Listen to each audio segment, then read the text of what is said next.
What's going on, guys? I've got a 2003 Dodge Ram 1500. I'm using this truck to point out to you the location of the fuel pump relay, the fuel pump fuse. And I'm also going to go over some troubleshooting steps and point out the wiring of the fuel pump itself. So go ahead and unscrew this piece on the fuse and relay center. You can read about the fuses and relays on the back. But I'll go and show you what you need to know. There's a 15 amp fuse located at location 17. The role of this fuse is to provide power for the fuel pump, and that power goes from the fuse to the fuel pump relay. The fuel pump relay is this relay right here. My favorite way to troubleshoot a relay is to tap on it. Sometimes relays can get stuck, and tapping on it will momentarily free that relay up. After that, what I normally do is I pull the relay out and I swap it with a different relay. So for example, I could swap in the AC relay and see if the fuel pump works after that. Let's talk about how the fuel pump system is wired. You'll note I've got these pins color coded. That's going to help us identify what's going on. So it starts with the 15 amp fuse right here.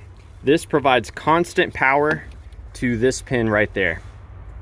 So you should see 12 volts there at all times. When the fuel pump relay is energized by the computer, the relay takes the power from this pin and it sends it into this pin. This pin goes to a wire that hooks up to the fuel pump. So you can yourself apply power to this pin and it should result in the fuel pump running. That's something you can do as a troubleshooting step. Connect these two pins together and it should be manually powering the fuel pump. That's not a permanent solution, that's just a troubleshooting step. Now this relay, like I mentioned, is computer controlled. The computer turns this relay on by providing a ground to this pin. The ground comes in for just a few seconds after you turn the key to the on position, and it should be continuously grounded here whenever the truck is running to keep that fuel pump running.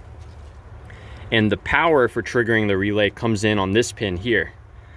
This power comes from not a fuse, but like a circuit breaker that is built into this whole assembly here. So if you're never seeing power at this pin, you may have an issue with this assembly. And if you never see ground here, there could be like an anti-theft issue that's interrupting power or interrupting ground from the computer. So now let's go take a look at the fuel pump itself and look at the wiring there. So heading back here, right above the tire, we can peer into here. That's the fuel pump itself, or at least the top of the fuel pump assembly. And we can see the connector on the left. So this carries power, ground, and also the wiring for the fuel level sensor. And the wire that carries the power in is a dark green white wire. So let's go ahead and get this disconnected. I'm gonna push down on this top piece here, wiggle it a little bit, and yank it out. Real important, you're gonna wanna inspect the connector for any signs of corrosion, or sometimes the pins get burned out if there's a bad connection. So that can cause fuel pump issues, even if your fuel pump is good and everything. And as far as the pins that carry the power in the ground, they are the outermost pins. So the pin all the way on the left and all the way on the right, you should measure voltage between the two pins if the relay is working properly. So yeah, I hope this was helpful for you. Please be sure to let me know if you have any questions, or more importantly, if you have any advice for troubleshooting the fuel pump on your Dodge Ram. Thanks for watching.